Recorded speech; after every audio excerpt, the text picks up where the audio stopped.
लेकिन अब क्या होने लगा है, अब लोग उसका गलत उपयोग करते हैं। अब लोग इस एमनियोटिक फ्लूइड को निकाल के लिंग की जांच करवाते हैं। किसकी जांच करवाते हैं? लिंग की। वो पता करते हैं कि जो होने वाला शिशु है वो लड़का है या फिर लड़की है। और अगर जांच हो जाती है, उनको पता चल जाता है वो लड़की है, तो बहुत सारे लोग क्या करते हैं, अबॉर्शन करवा देते हैं, उस बच्चे को मार देते हैं, उसको भ्रूण अवस्था में ही खत्म कर देते हैं। देखो, गर्भधारण के जितने भी तरीके हैं, उनका मोटिव क्या होगा, उनका लक्ष्य क्या होगा कि अंडाणु और शुक्राणु आपस में ना मिले। कोई भी रोग होते हैं तो डॉक्टर के पास जल्दी से जल्दी जाना चाहिए और उसका इलाज कराना चाहिए। अगर वो बढ़ जाता है तो उसके जो दुष्परिणाम होते हैं वो खतरनाक भी हो सकते हैं। हेलो मेरे प्यारे बच्चों, कैसे हैं आप सब? उम्मीद करते हैं आप सब बहुत ही अच्छे होंगे। मैं हूं आपकी बायोलॉजी एजुकेटर अपराजिता सिंह और फिजिक्स वाई पंकज सर की क्लास में आपका बहुत बहुत स्वागत है। तो आज हम यहाँ पर लेके आए हैं आपके लिए 12th क्लास का 3rd चैप्टर, जो कि क्या है, जनन स्वास्थ्य यानी कि रिप्रोडक्टिव हेल्थ। ठीक है, तो आज इस चैप्टर्स के बारे में हम बात करेंगे। हम देखेंगे इस चैप्टर में हमें क्या क्या पढ़ना है। लास्ट आपने जो चैप्टर्स पढ़े हैं रिप्रोडक्शन के, तो उसी श्रृंखला में ये अगली कड़ी है। ठीक है, उम्मीद है कि पिछले दो चैप्टर्स जो आपने पढ़े उसमें आपके सारे कॉन्सेप्ट क्लियर होंगे, आपको चीजें अच्छे से समझ में आ रही होंगी, है ना। अगर नहीं समझ में आ रही है तो भी आप मुझे कमेंट बॉक्स में बताइएगा, क्योंकि आपके कमेंट्स के आधार पर ही हम उसको इम्प्रूव कर सकते हैं। मुझे पता चलेगा कि आपको कहाँ दिक्कत आ रही है, आपको क्या चीज समझ में नहीं आ रही है। ठीक है, तो प्लीज कमेंट किया करिए और अपनी प्रॉब्लम्स मुझे बताया करिए। आपको क्या ठीक लग रहा है, क्या खराब लग रहा है, ये सारी चीजें बताया करिए। अब आज हम इस चैप्टर के बारे में बात करेंगे, तो अच्छे से पढ़िए। ठीक है, बार बार डायग्राम्स बनाइए, प्रैक्टिस करिए, एक वीडियो को कई बार रिपीट करके सुनिए, क्योंकि आपके लिए अभी कुछ टर्मिनोलॉजीज नई हो सकती हैं, कुछ चीजें आपको लगता होगा ये बहुत टफ है, तो जब आप उसको बार बार पढ़ेंगे ना बेटा, तो वो आपके लिए क्या हो जाएगी, आसान हो जाएगी, आपको वो चीजें समझ में आने लगेंगी। ठीक है, तो फिर अच्छे से पढ़ाई करिए और चलिए शुरू करते हैं आज का अपना चैप्टर, जो कि क्या है, जनन स्वास्थ्य। तो देखो, जनन स्वास्थ्य क्या है, ऑब्वियस सी बात है, हम किस स्वास्थ्य के बारे में बात कर रहे हैं, जो जनन से रिलेटेड है। पर उससे पहले प्लीज मुझे ये बताइए, जिसको भी पता हो, कि आखिर स्वास्थ्य का डेफिनेशन क्या है, स्वास्थ्य का डेफिनेशन क्या है, या जनन स्वास्थ्य का डेफिनेशन क्या है। तो देखो, WHO ने, WHO क्या है, WHO है वर्ल्ड हेल्थ ऑर्गेनाइजेशन, हिंदी में उसको क्या कहते हैं, विश्व स्वास्थ्य संगठन। तो ये एक संस्था है, विश्व स्वास्थ्य संगठन। WHO ने स्वास्थ्य के बारे में अपना एक डेफिनेशन दिया है। ठीक है, स्वास्थ्य के बारे में अपना एक डेफिनेशन दिया है जो कि सर्वमान्य है। तो देखो वो डेफिनेशन क्या कह रहा है। ठीक है, चलो देख लेते हैं। ये कहते हैं कि जनन स्वास्थ्य का अर्थ जनन के सभी पहलुओं सहित शारीरिक, भावात्मक, व्यवहारिक तथा सामाजिक स्वास्थ्य है। मतलब कैसे समझा जाएगा कि आप स्वस्थ हैं। आप बोलेंगे मैम, अगर मैं रोग रहित हूं, मुझ में कोई बीमारी नहीं है, तो मैं स्वस्थ हूं, है ना। तो ऐसा नहीं है कि अगर आप मेंटली रूप से सही नहीं है, मान लीजिए आप डिप्रेशन में हैं, आपका मानसिक स्वास्थ्य स्वस्थ नहीं है, तो आप क्या अपने आप को स्वस्थ कंसीडर करेंगे, आप अपने आप को स्वस्थ समझेंगे? नहीं भाई, आप स्वस्थ नहीं हुए। ठीक है, आप ऐसे, आप सामाजिक नहीं है, आपका इमोशनल इम्बैलेंस है, कोई आपसे मिलने आ रहा है, आपने खींच के तमाचे जड़ दिया, तो ये क्या हुआ, आपको स्वस्थ समझा जाएगा? नहीं, लोग बोलेंगे अरे पागल है क्या यार, ये इसका दिमाग ठीक नहीं लग रहा है ना। तो पूरी स्वास्थ्य का पूरा डेफिनेशन क्या बना, स्वास्थ्य का पूरा डेफिनेशन क्या बना WHO के अनुसार, तो वो ये बना कि अगर आप शारीरिक, मतलब आप रोग रहित रहें, प्लस दूसरा क्या है, दूसरा है आप भावात्मक, इमोशनली आप किसी डिप्रेशन में ना हो, आपको कोई मानसिक तनाव ना हो, कोई बीमारी ना हो, व्यवहारिक, ठीक है, व्यवहारिक रूप से भी आप स्वस्थ हो, आपका व्यवहार नॉर्मल हो बिल्कुल, ठीक है, और सामाजिक, मतलब मनुष्य एक सामाजिक प्राणी है। आपको सबको पता है कि हम अकेले तो रह नहीं सकते, हम एक सोसाइटी में रहते हैं, हम एक कॉलोनी में रहते हैं, हम एक सामाजिक प्राणी है। ठीक है, तो अगर आप इन चारों पैरामीटर्स पे आप स्वस्थ हैं, अगर आप शारीरिक रूप से स्वस्थ हैं, भावात्मक रूप से स्वस्थ हैं, व्यवहारिक रूप से स्वस्थ हैं और सामाजिक रूप से स्वस्थ हैं, तो आपको क्या समझा जाएगा कि आप क्या हैं, आप स्वस्थ हैं। ठीक है, आप क्या हैं, आप स्वस्थ हैं। तो ये डेफिनेशन किसकी है, WHO की। इसमें ना आपको एक शब्द जोड़ना है, ना आपको एक शब्द घटाना है, आपको एग्जाम में एट इट इज ही लिखना है। ठीक है, तो ये देखो, ये तो हमने बेटा डेफिनेशन देख ली। अब आगे देख लेते हैं। तो देखो आगे हमने क्या देखा, भारत में जनन स्वास्थ्य के लिए 1951 में परिवार कल्याण कार्यक्रम प्रारंभ किया गया। तो ये पॉइंट भी आपको याद रखना है, ठीक है। क्या याद रखना है कि 1951 में सबसे पहले क्या हुआ कि एक परिवार कल्याण कार्यक्रम प्रारंभ किया गया, जो वर्तमान में क्या काम कर रहा है, जो वर्तमान में जनन हुए बाल स्वास्थ्य सेवा कार्यक्रम के नाम से भी जाना जाता है। तो अभी क्या कार्य कर रहा है वो हम देखेंगे, ठीक है। लेकिन उसको और किस नाम से वर्तमान में हम जानते हैं, हम जानते हैं बाल स्वास्थ्य सेवा कार्यक्रम, या फिर आप इसको बोल सकते हैं reproductive and child health care program, reproductive and child health care program, ठीक है। अब आरसीएच इसका शॉर्ट फॉर्म क्या हो गया, आरसीएच। तो ये भी एक फुल फॉर्म है जो आपको याद रखना है कि आरसीएच का फुल फॉर्म क्या है, ठीक है। तो देखो अब आरसीएच का उद्देश्य क्या है, क्या उद्देश्य है, ऑब्वियस सी बात है लोगों को जागरूक करना, जो जनन संबंधी दिक्कतें हैं, जो भी सुरक्षित लैंगिक संबंध, यौन संचारित जो रोग हैं, ठीक है, child and maternal health care है, बच्चे और माँ की हेल्थ केयर, इन सब के बारे में क्या है, जागरूक करना है, ठीक है। तो देख लेते हैं आरसीएच का प्रमुख उद्देश्य क्या है, लोगों में जनन अंगों, द्वितीयक लैंगिक लक्षणों, यौनारंभ और उससे संबंधित परिवर्तनों, सुरक्षित लैंगिक संबंध, यौन संचारित रोगों, चाइल्ड एवं मैटरनल हेल्थ केयर आदि के बारे में जानकारी प्रदान करना है, ठीक है। तो ये किसका काम है, आरसीएच का काम है। क्लियर है इतना। अब देखो और क्या क्या इसमें हम देखते हैं, जनसंख्या वृद्धि, प्रजनन के प्रति सतर्कता, लैंगिक अंगों की वृद्धि तथा यौन संचारित रोगों की जानकारी, लैंगिक बुराई तथा लिंग संबंधी अपराध को रोकना, ठीक है। और क्या है, प्रजनन संबंधी समस्याओं के बारे में सूचना। तो देखो जैसे जो यौन अपराध हो रहे हैं, जैसे कन्या भ्रूण हत्या हो गई, गर्भ में ही लड़कियों को मार दिया जाता है, ठीक है, इन सारे अपराध को रोकना, सुरक्षित जो संबंध होते हैं, यौन संबंध है वो कैसे सुरक्षित रहे ताकि जो एसटीडीएस सेक्सुअली ट्रांसमिटेड डिजीज है उनसे बचा जा सके, उनके बारे में जानकारी, प्लस जो माँ है और वो शिशु है उनके जो स्वास्थ्य को लेके जो जानकारी कि कैसे प्रसव जो है वो सही तरीके से हो सके, तो उन सब के बारे में जानकारी देना आरसीएच का प्रमुख कार्य है, ठीक है। जनसंख्या को कैसे नियंत्रण रखें, ये सारी चीजें भी उसमें आती हैं। तो देखो बेटा, राष्ट्रीय पारिवारिक स्वास्थ्य सर्वेक्षण, नेशनल फैमिली हेल्थ सर्वे, इसका शॉर्ट फॉर्म क्या होता है, एनएफएसएस, एनएफएचएस, ठीक है। ये भी आपको याद रखना है, सारे शॉर्ट फॉर्म्स आपको क्या करने हैं, ध्यान में रखने हैं, आगे आपकी नीट में और कॉम्पिटेटिव एग्जाम्स में, आपके बोर्ड्स में सब आपको पूछा जा सकता है, ठीक है। तो देखो आरसीएच का फुल फॉर्म अभी मैंने आपको बताया था, क्या था, रिप्रोडक्टिव एवं चाइल्ड हेल्थ केयर। ये भी क्या करना है, आपको याद रखना है, ठीक है, क्या करना है, याद रखना है।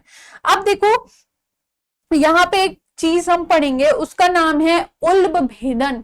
यहाँ पे हम एक टॉपिक पढ़ने जा रहे हैं जिसका नाम क्या है, उल्ब भेदन। आप बोलेंगे मैम ये तो बड़ा अजीब सा सुनने में लग रहा है। हाँ जी, तो ये उल्ब भेदन जो है इसको हम और क्या कह सकते हैं, उसको हम कह सकते हैं एमनियोसेंटेसिस। क्या कह सकते हैं, एमनियोसेंटेसिस। तो देखो इसमें होता क्या है, आपने अपने लास्ट चैप्टर में देखा था, क्या देखा था हमने, जब हमने रिप्रोडक्शन पढ़ा था, हमने ह्यूमन रिप्रोडक्शन पढ़ा था, तो हमने क्या देखा था कि जो भ्रूण होता है, भ्रूण के चारों ओर एक द्रव होता है। भ्रूण क्या होता है, अम्बिलिकल कॉर्ड से जुड़ा होता है, ऊपर प्लेसेंटा होता है और उस भ्रूण के चारों ओर क्या होता है, एक द्रव भरा होता है। तो चलो उसको देख लेते हैं भाई डायग्राम से भी। देखो ये हमारा डायग्राम है, ये भ्रूण है, ये दिख रहा है आपको, ये भ्रूण है, ये एम्बिलिकल कॉर्ड है, प्लेसेंटा है और ये इसके चारों ओर क्या है, एक लिक्विड है, ठीक है। यहाँ पे भी देख लो, मैंने आपके लिए बना दिया ये डायग्राम। ये भ्रूण है, ये किससे जुड़ा हुआ है, एम्बिलिकल कॉर्ड से जुड़ा हुआ है और ये आपकी क्या है, अपरा, या फिर आप इसको क्या कह सकते हो, प्लेसेंटा है। याद करो मैंने पुराने चैप्टर में आपको पढ़ाया था, अगर आपने नहीं पढ़ा है वो चैप्टर तो अभी आप जाके उसका वीडियो देखो और अपने कॉन्सेप्ट्स क्लियर कर लो, ठीक है। अब क्या होता है, ये जो द्रव है बेटा, इसके बगल बगल जो द्रव भरा है, इस द्रव को हम क्या कह रहे हैं, इसको हम कह रहे हैं एमनियोटिक द्रव। इस द्रव को हम क्या कहते हैं, एमनियोटिक द्रव, ठीक है। तो ये जो उल्ब भेदन की प्रक्रिया है, अब ये इस एमनियोटिक द्रव से कैसे रिलेटेड है भाई, तो देखो करते क्या है बेटा, ये जो एमनियोटिक द्रव है इसमें भ्रूण त्वचा कोशिका भी पाई जाती है, ऑब्वियस सी बात है, क्योंकि ये भ्रूण है, अगल बगल पूरा एमनियोटिक द्रव भरा हुआ है, तो जो द्रव है उसमें भ्रूण त्वचा कोशिका भी जाती है, ठीक है, होगी, ऑब्वियस सी बात है उसमें होगी, है ना। तो एक इंजेक्शन की सहायता से इस द्रव को क्या कर लेते हैं, निकाल लेते हैं। एक इंजेक्शन की सहायता से इसमें से थोड़ा द्रव निकाल लेते हैं, और उस द्रव का उपयोग कैसे किया जाता है, उस द्रव का उपयोग किया जाता है कि मान लो आपके भ्रूण का विकास सही से हो रहा है या नहीं, उसमें कोई जेनेटिक इश्यूज तो नहीं है, उसमें कोई खतरनाक बीमारियां तो नहीं है, भ्रूण में कोई प्रॉब्लम तो नहीं है। इन सारी चीजों का अध्ययन करने के लिए हम इस द्रव का उपयोग करते हैं, ठीक है। लेकिन अब क्या होने लगा है, अब लोग उसका गलत उपयोग करते हैं। अब लोग इस एमनियोटिक फ्लूइड को निकाल के लिंग की जांच करवाते हैं। किसकी जांच करवाते हैं, लिंग की। वो पता करते हैं कि जो होने वाला शिशु है वो लड़का है या फिर लड़की है, और अगर जांच हो जाती है, उनको पता चल जाता है वो लड़की है, तो बहुत सारे लोग क्या करते हैं, अबॉर्शन करवा देते हैं, उस बच्चे को मार देते हैं, उसको भ्रूण अवस्था में ही खत्म कर देते हैं। इसलिए अब ये क्या है, ये कानूनन अपराध है। किसी की भी जान लेना तो अपराध है ही, है ना। देखो लोग अभी हमारी सोसाइटी में अभी भी लोग, बहुत सारे लोग हैं जो ऐसा करते हैं, जो लड़कियां पैदा होने पे मार देते हैं, उनको भ्रूण अवस्था में ही मार देते हैं। तो इस तकनीकी का गलत यूज हो रहा था, इसलिए इस तकनीकी पे क्या है, अब कानूनी कार्यवाही होती है। लिंग जांच कराना कानूनी अपराध है, ठीक है, इसका हिस्सा कभी भी नहीं बनना चाहिए। तो चलो देख लेते हैं भाई ये क्या कह रहा है। एमनियोसेंटेसिस के द्वारा भ्रूण में पाए जाने वाले आनुवांशिक असामान्यता, उपापचय, अपसामान्यता आदि का निदान प्रसव से पहले किया जा सकता है। मतलब अगर हम इस द्रव का स्टडी कर लेते हैं तो हमें पता चल जाता है कि क्या परेशानी है और हम उसका निदान कर सकते हैं। लेकिन वर्तमान समय में इसका दुरुपयोग लिंग की जांच में किया जाता है। इसे कन्या भ्रूण हत्या, फीमेल इन्फेंटिसाइड्स को बढ़ावा मिलता है, इसलिए इस पर रोक लगा दी गई है, ठीक है। तो देखो बेटा टेक्नोलॉजीज है, टेक्नोलॉजीज का हम क्या यूज कर सकते हैं, हम उसको सीधे फॉर्म में भी यूज कर सकते हैं और हम उसका गलत यूज भी कर सकते हैं, ठीक है। तो देखो क्या कह रहा है, यह एक तकनीकी है जिसमें गर्भाशय में स्थित जो विकासशील भ्रूण होता है उससे एमनियोटिक द्रव निकालकर उसका परीक्षण कर लिया जाता है, पता है आपको, ठीक है। यह एक चारों ओर पाया जाने वाला एक तरल पदार्थ है जिसमें विकासशील भ्रूण की कोशिकाएं होती हैं। सोनोग्राफी द्वारा भ्रूण की स्थिति का पता लगाकर एमनियोटिक द्रव को इंजेक्शन की सहायता से निकाला जाता है, और इस द्रव में उपस्थित कोशिकाओं को सेंट्रीफ्यूगेशन द्वारा अलग करके उनकी जांच कर ली जाती है, ठीक है। सेंट्रीफ्यूगल एक तकनीकी है बेटा, जिससे क्या करते हैं, कोशिकाओं को अलग कर लेते हैं और फिर उनकी स्टडी करते हैं और पता करते हैं कि हाँ भाई इसमें कोई दिक्कत है तो उसको कैसे सही किया जा सकता है, कैसे भ्रूण का विकास सही हो, ठीक है। तो अल्ट्रासाउंड, पहले सोनोग्राफी क्या होती है, अल्ट्रासाउंड। अल्ट्रासाउंड एक प्रोसेस होता है जिसको भी हम आगे भी देखेंगे। उसमें क्या करते हैं कि अल्ट्रासाउंड के थ्रू देखते हैं कि बच्चा का पोजीशन क्या है, कैसे क्या हो रहा है। अल्ट्रासाउंड और भी चीजों के लिए होता है, जैसे अगर किसी को पेट से रिलेटेड, लीवर, इंटेस्टाइन, किसी भी चीज का प्रॉब्लम है तो भी अल्ट्रासाउंड करके उस चीज का पता लगाया जाता है, ठीक है। तो ये जो तकनीकी है, जो उल्फवेदन तकनीकी है, ये बेसिकली किस लिए बनाई गई थी, हमारे लाभकारी उपयोग के लिए बनाई गई थी। लेकिन कुछ लोग इसका गलत यूज भी करते हैं, इसलिए अब इस पे क्या है, कानूनी कार्रवाई हो सकती है अगर आप लिंग का पता लगाते हैं तो, ठीक है। तो ये समझ में आ गया आपको उल्फवेदन। अब देख लेते हैं अल्ट्रासोनोग्राफी, जिसको हम क्या कहते हैं, पराध्वनि चित्रण। इस तकनीकी में अत्यधिक उच्च आवृत्ति यानी कि हाई फ्रीक्वेंसी की ध्वनि तरंगों, साउंड वेव का उपयोग किया जाता है, जिसकी आवृत्ति 1 से 15 मेगाहर्ट्ज होती है। इसमें ट्रांसड्यूसर नामक उपकरण द्वारा अल्ट्रासाउंड तरंगे उत्पन्न की जाती हैं जो भ्रूण के अंगों द्वारा टकराकर वापस लौटती हैं। इनको उसी उपकरण द्वारा ग्रहण कर लिया जाता है, ठीक है। तो बेसिकली अल्ट्रासाउंड मशीन में क्या होता है बेटा कि एक ट्रांसड्यूसर होता है, ठीक है। अल्ट्रासाउंड जो होता है उसमें किसी भी व्यक्ति को लिटा दिया जाता है। जब बेसिकली जब हम भ्रूण को देखते हैं उसमें डॉक्टर हर 3 महीने 4 महीने जब उसको जरूरत लगती है तो वो अल्ट्रासाउंड करा के बच्चे का ग्रोथ जो होता है वो चेक करता रहता है, ठीक है। तो उसमें क्या होता है, हाई फ्रीक्वेंसी की ध्वनि तरंगे होती हैं जो भ्रूण तक जाती हैं और फिर क्या होती है, वापस आती है। इससे हमें क्या मिलता है, इंफॉर्मेशन उनके बारे में मिलती है। इनको क्या करते हैं, कंप्यूटर द्वारा इन ध्वनि तरंगों को इनको जोड़कर इनकी व्याख्या करके इनका प्रतिबिंब बना दिया जाता है। यानी कि आप एक तरफ कंप्यूटर चल रहा है, आप उस पर देख भी सकते हैं कि आपका ये भ्रूण है, कैसे हिल रहा है, कैसे विकास हो रहा है।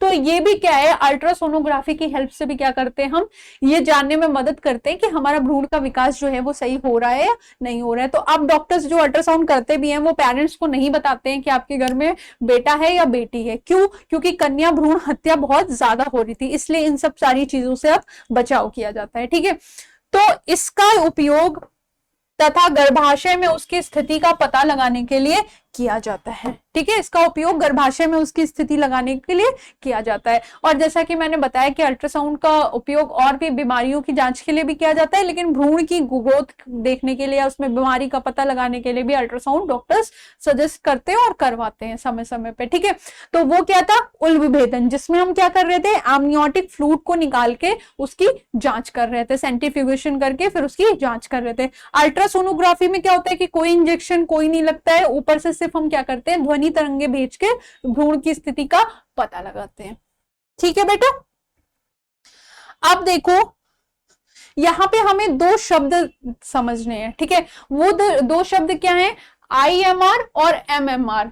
इनके फुल फॉर्म क्या है, IMR मतलब होता है इन्फेंट मोर्टिलिटी रेट, यानी कि जो बच्चे की है मृत्यु दर क्या है, इसको हम क्या कहते हैं, IMR। और MMR क्या होता है, मैटरनल मोर्टिलिटी रेट, यानी कि जो माता है, जो मातृ मृत्यु दर है, यानी कि जो प्रसव के दौरान जो बच्चे का मोर्टिलिटी रेट है, कितने बच्चों की मृत्यु हो जाती है। और MMR में क्या देखते हैं कि जो माता हैं उनमें से कितनी उनकी मृत्यु दर है। ठीक है, तो ये सारे शॉर्ट फॉर्म्स हैं जो आपको याद होने चाहिए। अब देखो, जनसंख्या विस्फोट और जन्म नियंत्रण। ठीक है, ये ऐसा अभी एक मुद्दा है जिसपे हमें विचार करने की बहुत जरूरत है। ठीक है, हम सभी को, जैसा कि आपको पता है कि भारत इस समय जनसंख्या के मामले में क्या है, नंबर 1 पे है। ठीक है, तो जनसंख्या ज्यादा होने से क्या क्या हो सकता है, क्या दिक्कतें हैं, हर चीज की दिक्कत है। हम एनवायरमेंट पोल्यूटेड कर रहे हैं, हम पेड़ काट के घर बनाते जा रहे हैं, बाकी चीजें बनाते जा रहे हैं, जिससे हमारा क्या हो रहा है, ग्लेशियर्स पिघल रहे हैं। आप देखो गर्मी कितनी बढ़ रही है, नेचर में कभी भी कुछ भी हो जा रहा है, कोई भी इम्बैलेंस आ जा रहा है, क्योंकि हमने नेचर को पूरी तरीके से डिस्टर्ब कर दिया है। तो आप ऐसे समझ लो, सपोज एक छोटा सा कमरा है, अब इसमें अगर 2-4 लोग रह रहे हैं तो वो प्यार से रह लेंगे, कोई कहीं रह लेगा, कहीं रह लेगा, एडजस्टमेंट हो जाएगा। पर इसी छोटे से कमरे में अगर मैं 500 लोगों को लाके ठूस दूं तो क्या वो उनको यहाँ रहना अच्छा लगेगा? क्या उससे किसी को प्रॉब्लम नहीं होगी? सबको प्रॉब्लम होगी। ठीक है, तो क्या है, जनसंख्या वृद्धि क्या होती है कि एक निश्चित जगह में जब जरूरत से ज्यादा लोग हो जाते हैं तो वो दूसरी चीजों को भी डिस्टर्ब करते हैं, जिसका परिणाम हम देख रहे हैं। ठीक है, तो जनसंख्या वृद्धि जो है वो बहुत खतरनाक चीज है।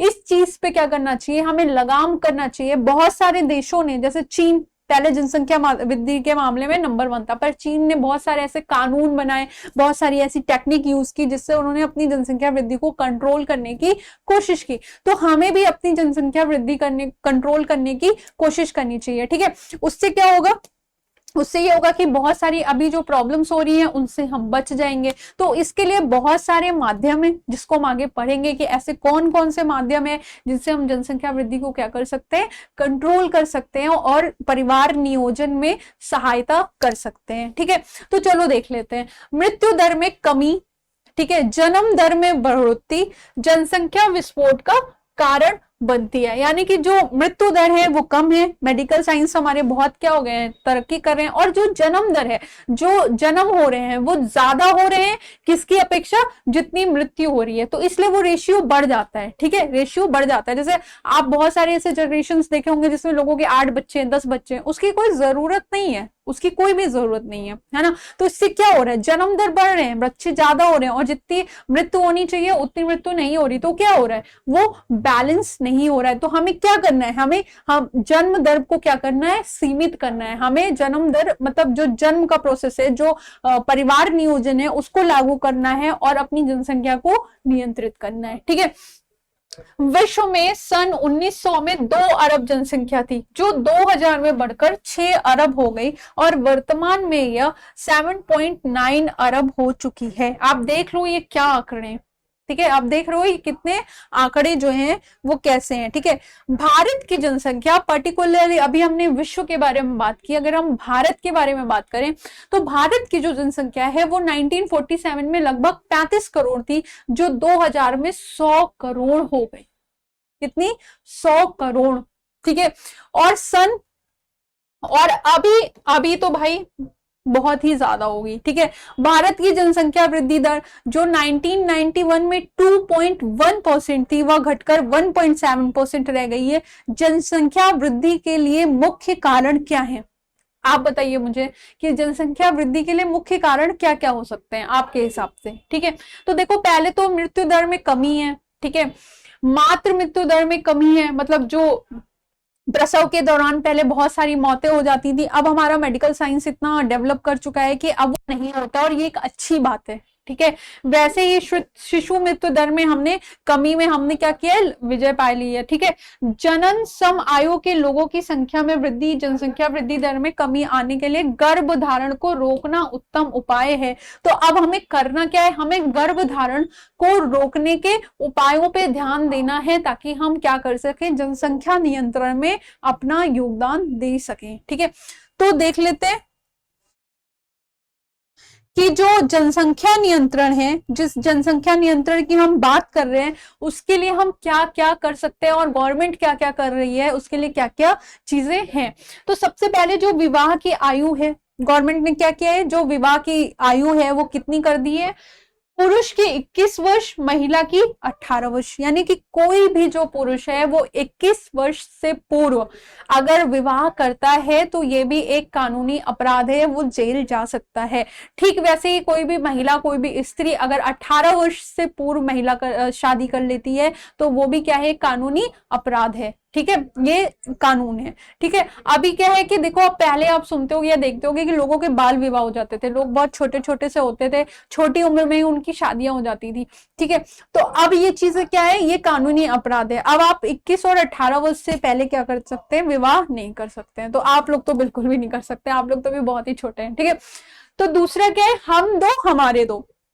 हम दो हमारे दो, ये भी एक स्कीम थी। इसमें क्या था कि हम दो माता पिता यानी कि एक दंपति, एक पति पत्नी, और हमारे दो यानी आप दो ही बच्चे पैदा करें। ठीक है, आप दो से ज्यादा बच्चे संतान उत्पत्ति ना करें। तो ये क्योंकि पहले, जैसा कि मैंने बताया, पहले बहुत सारा सा था, किसी को 8 बच्चे 10 बच्चे, लोगों को इस पे कोई रूल नहीं था, आप जितने चाहे उतने सारे बच्चे पैदा कर सकते थे। तो गवर्नमेंट, तो क्या हुआ कि एक ये स्कीम आई जिसमें ये बोला गया, ये आपने सुना होगा टीवी न्यूज या जो भी है, इसका एडवर्टीजमेंट भी बहुत किया गया था कि हम दो हमारे दो, यानी कि अगर एक दंपति हैं तो वो 2 से ज्यादा बच्चे ना पैदा करें। तो अभी क्या है, बहुत सारे मेट्रो सिटीज में, बड़े शहरों में बहुत सारे लोग तो सिर्फ एक ही बच्चा भी पैदा करते हैं ताकि वो उसकी परवरिश अच्छे से कर पाए, है ना। तीसरा क्या है? गर्भ निरोधक तरीके। अब ये क्या है?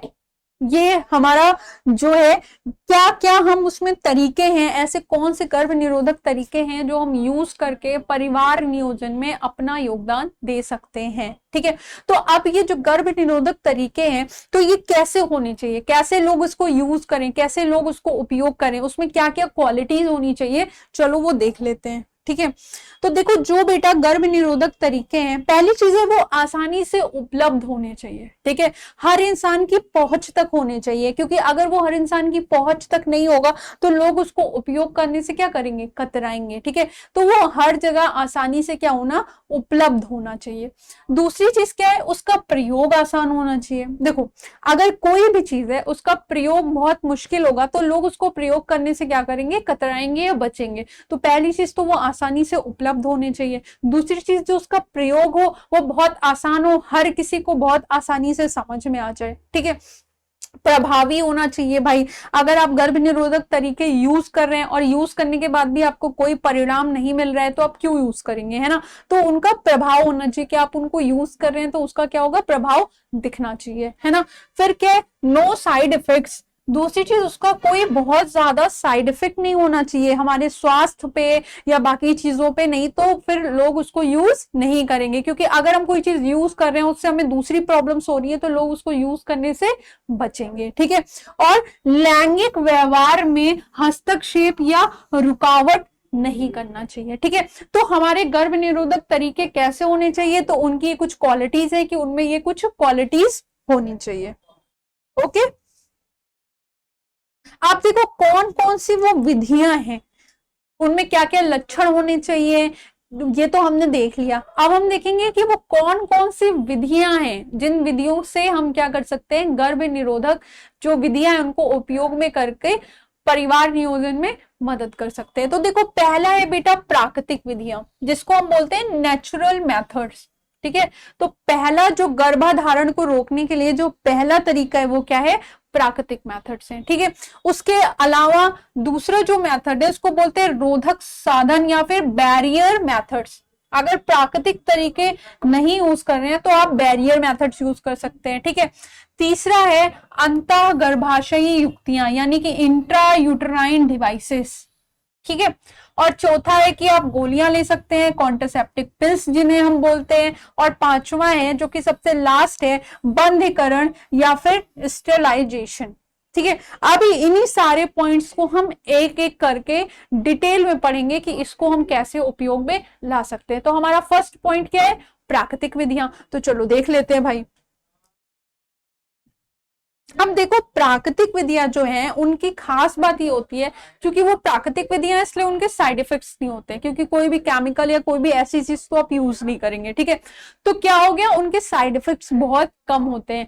लेकिन नुकसान क्या है, ड्रॉबैक क्या है, नुकसान ये है बेटा कि फेल होने की संभावना भी अधिक होती है। भाई साइड इफेक्ट्स तो नहीं है लेकिन उनके फेल होने की संभावना भी अधिक होती है। ठीक है, अब प्राकृतिक विधियों में हम सबसे पहला क्या देख सकते हैं, आवधिक संयम यानी कि पीरियोडिक एब्स्टिनेंस। तो देखो आवधिक संयम क्या होता है, याद करो जब मैंने आपको ह्यूमन रिप्रोडक्शन वाला चैप्टर पढ़ाया था तो उसमें मैंने मेंस्ट्रुएशन साइकिल, आवर्त चक्र या फिर पीरियड पढ़ाया था। ठीक है, कुछ भी कह सकते हो आप इसे।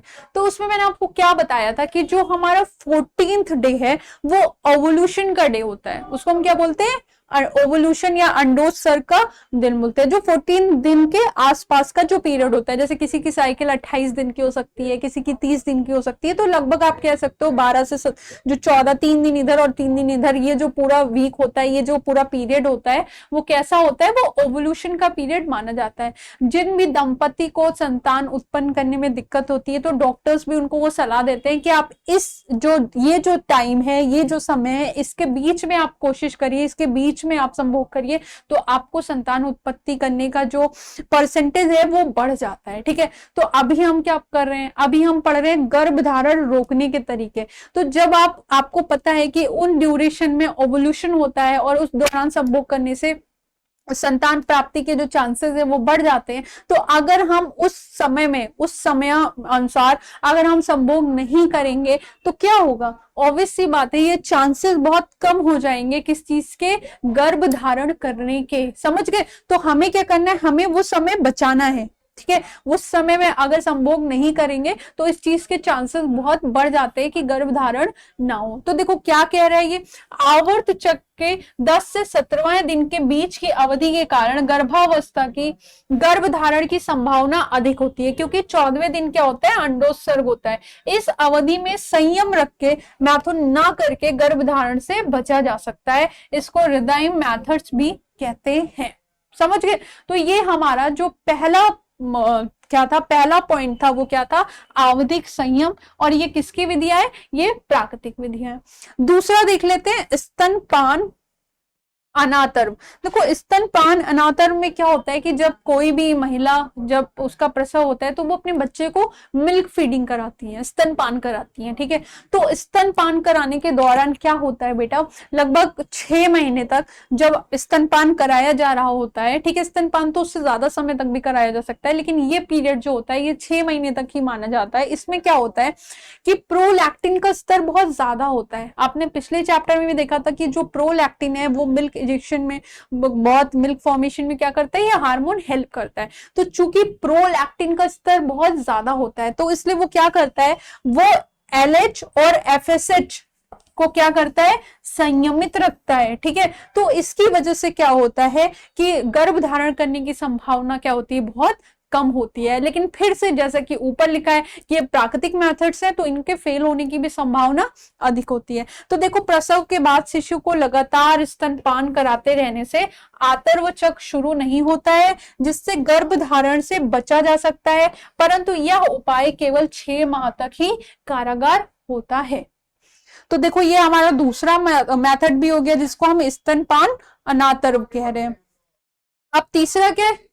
तीसरा है बाह्य स्खलन। ठीक है, बाह्य स्खलन क्या होता है कि जब भी मैथुन क्रिया हो रही होती है, ठीक है, जब भी संभोग की क्रिया हो रही होती है, तो क्या स्खलन के ठीक पूर्व, स्खलन में क्या होता है, वीर्य का डिस्चार्ज होता है। ठीक है, तो स्खलन के ठीक पूर्व क्या होता है कि आप अगर उसको बाहर स्खलित करा देंगे, अगर वीर्य बाहर स्खलित हो जाएगा, मादा योनि में नहीं जाएगा, तो जब वीर्य मादा योनि में नहीं जाएगा तो भी क्या होगा, गर्भ धारण करने की संभावना बहुत ही कम हो जाएगी। ठीक है, तो देखो, वीर्य सेचन के दौरान, वीर्य सेचन हमने लास्ट चैप्टर में पढ़ा था, वीर्य सेचन के दौरान शुक्राणुओं को महिला के जनन मार्ग योनि में नहीं डालने से गर्भधारण को रोका जा सकता है। अर्थात स्खलन के ठीक पूर्व शिशन को मादा योनि से बाहर निकाल ले, तो उससे क्या होगा कि वीर्य मादा योनि में नहीं जा पाएंगे और इससे भी गर्भधारण नहीं होगा।